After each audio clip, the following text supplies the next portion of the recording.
This is Sunshine Citrus Chicken with roasted corn ribs resting on top of a corn puree sauce and a tropical slaw.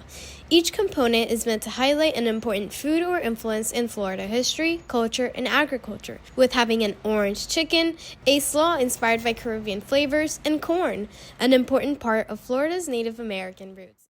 First up is our protein.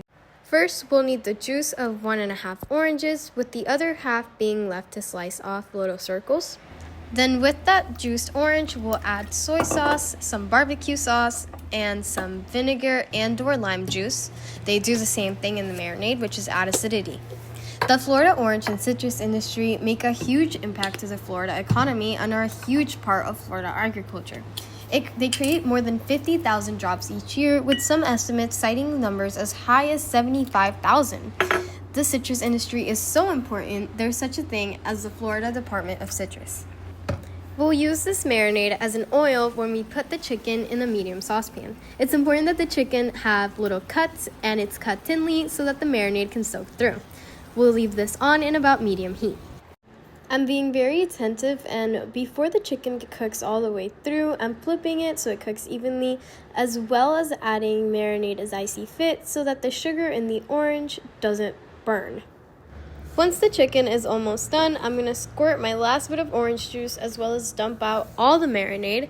I'm going to lower the heat, add some oranges for garnish, and cover it as it finishes off cooking.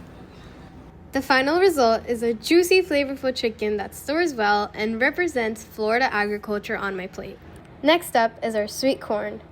To honor some of Florida's very first farmers, like the Timucuans and the Appalachee, who planted corn, which at the time was called maize, we're going to make some sweet corn ribs. We'll start by cutting them in half and then into quarters, which is probably the hardest part about this recipe because cutting corn is not easy. Corn made a big impact to Florida history because once introduced by Spanish colonizers and domesticated, it became a primary food source for these tribes, leading them to make permanent settlements in Florida. It also has ceremonial uses all over North America, but in Florida, the Seminole Stomp dancers do a special spiritual event every spring called the Green Corn Dance. Once all the corn is cut and the oven is preheated to 400 degrees, we're going to shake some pepper.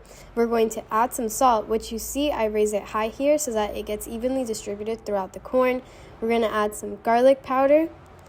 We're going to add some paprika. I added a little bit more off camera because I didn't think it was enough. We're going to add some chili flakes. I didn't have any, so I just used general Asian seasoning, which was mostly chili flakes. We're going to finish off with a handful dressing of olive oil. I use olive oil to make this recipe as healthy as possible and to give flavor to the corn. After that, it goes in the oven for 35 to 40 minutes, and at the end, it gets garnished with cilantro. The cilantro is really important. I set a 20-minute timer so that I could see if I needed to shake them. To make our corn sauce, we're going to either boil some fresh corn in heavy whipping cream or canned corn with heavy whipping cream and garlic too, or garlic powder.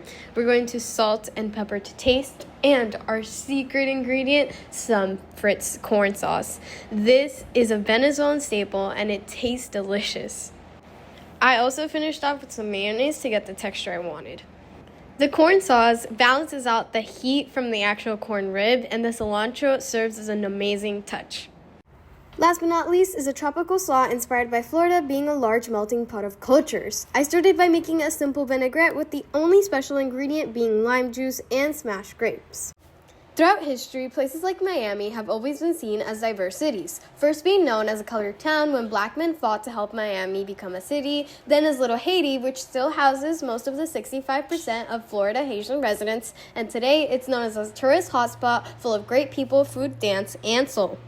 After cutting the cabbages and grating the carrots, I wasn't happy with how it looked, so in my final presentation, I decided to add radishes, carrots, and I didn't head shock the mango and just cut it with the skin on. The slaw made for a beautiful addition and brought harmony to an already delicious plate.